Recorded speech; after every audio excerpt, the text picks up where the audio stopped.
Well, I came to be this person because I lived it. We buy homes as homes, not as investments, but we buy a home for an emotional and the physical security and stability. It takes the same practice, the same principles, the same skills. You need to pay yourself first. You need to invest your earnings. You need to keep your housing costs low. Think outside the box, figure out, how do I invest in real estate and how do I find a home?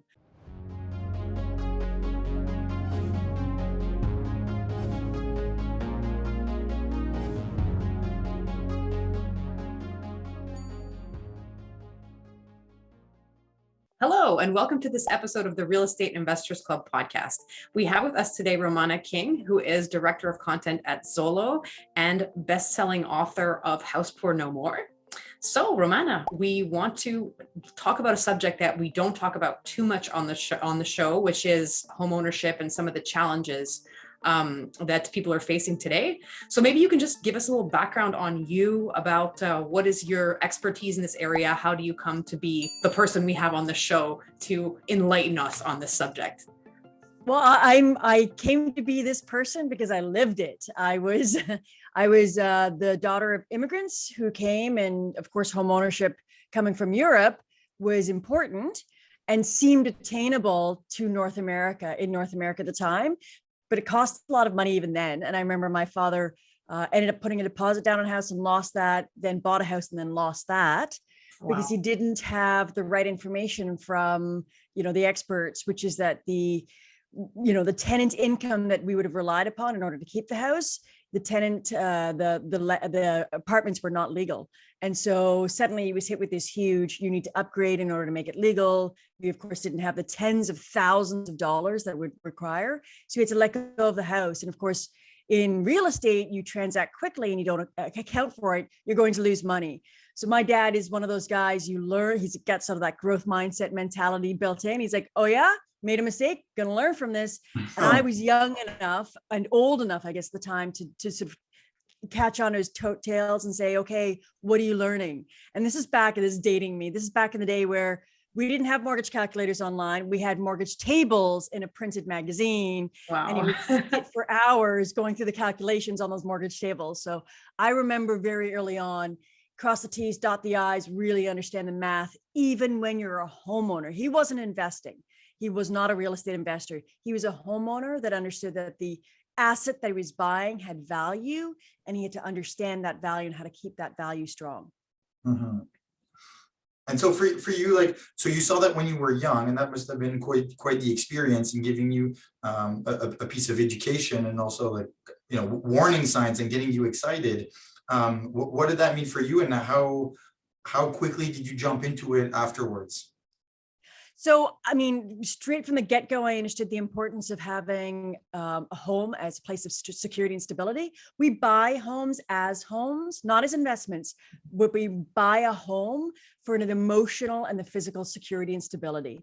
And so I buy it because I have a family, because I want to set down roots. I've got my first job. I want to be in part of a community.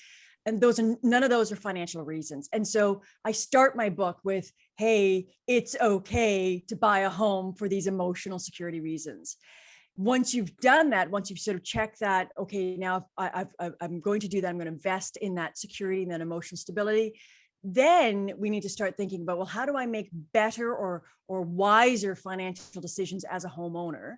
And that's kind of where I lead off on my book is, okay, now that we're doing this, how do I make those better decisions?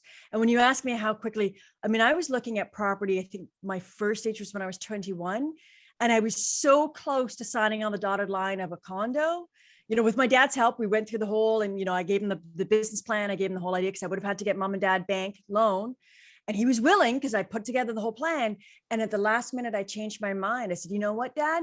I don't think I'm stable in my career. And I wasn't. I actually ended up leaving that career about a year later, going back to university and becoming a journalist, and eventually fell into financial journalism. And all of that sort of now connects, where I was like, oh, I'm a financial journalist. I have a passion in real estate, finance, real estate. Well, they go hand in hand. And now we have a book.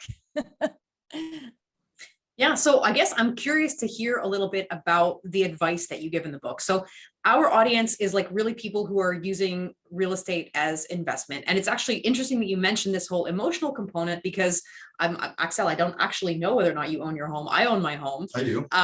It's fully paid off. Like there's too much capital sitting in there. But so like, even though knowing that it's not a good use of capital, I still own a home. And like, I think most of the investors we talk to make that decision. So we have these like two silos in which on the one hand, we think in investment terms, and on the other hand, we do buy for stability and, security and for the joy of being a homeowner. So what advice should we follow in that aspect of our lives to make sure that we're not, getting in over our heads or making mistakes?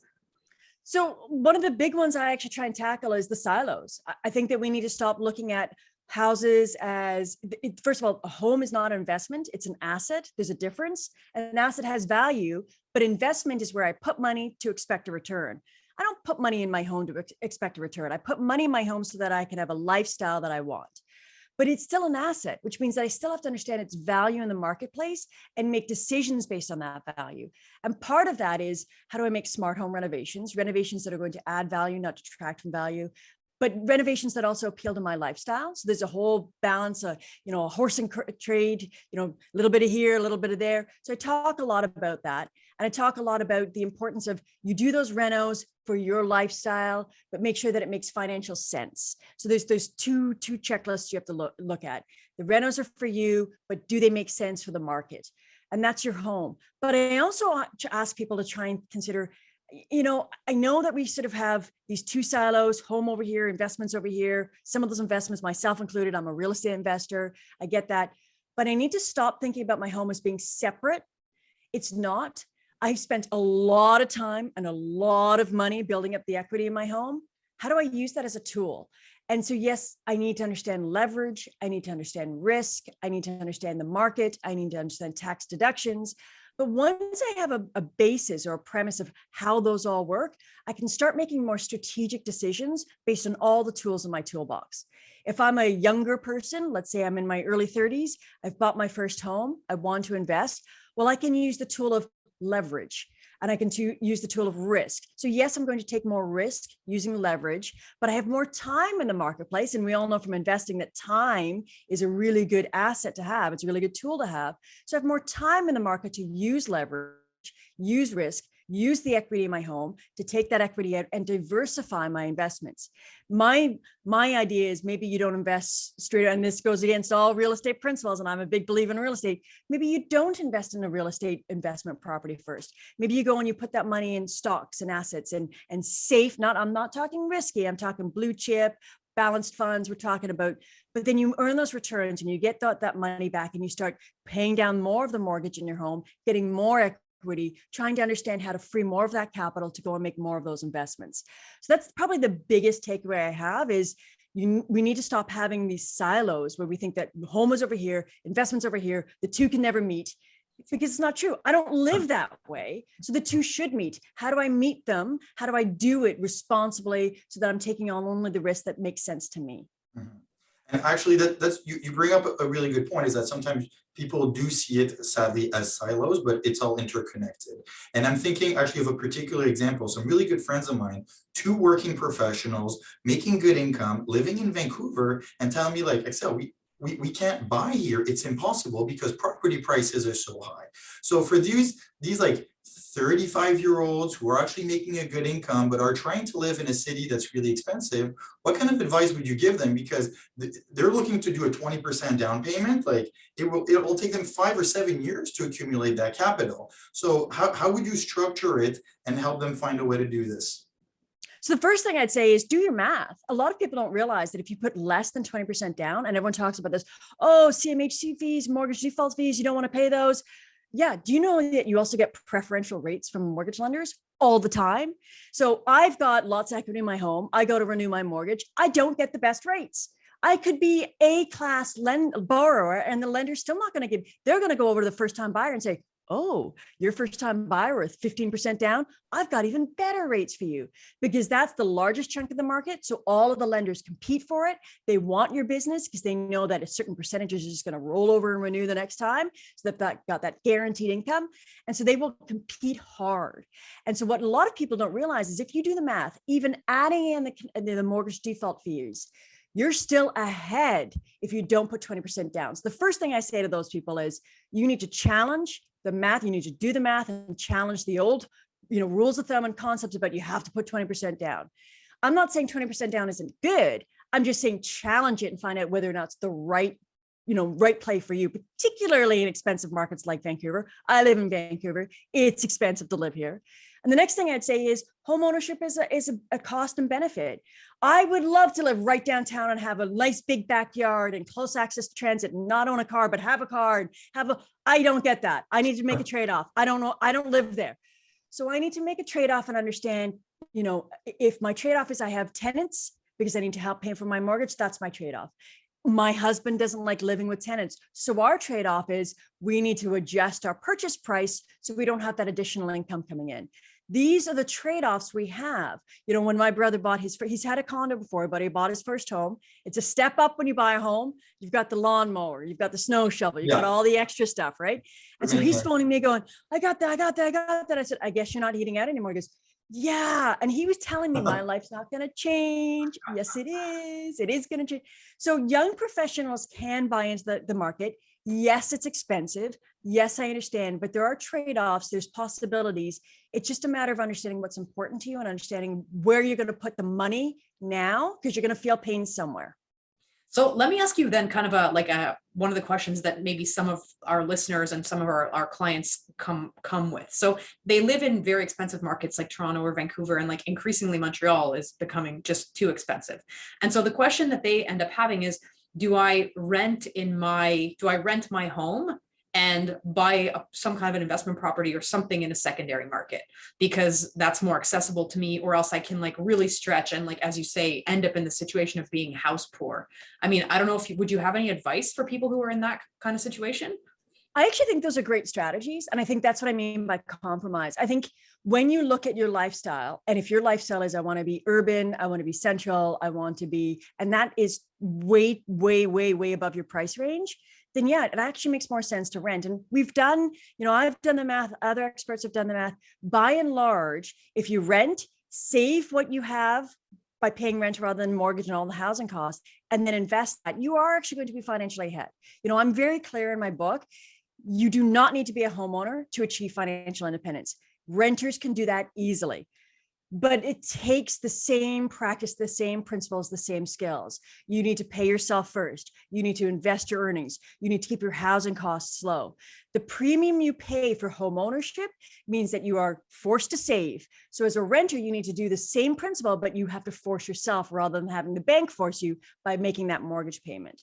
So you can do it. I think it's a great strategy. I talked to people 5-10 years ago that were doing this in Toronto when people thought it was unaffordable then. Now it's astronomically unaffordable, right?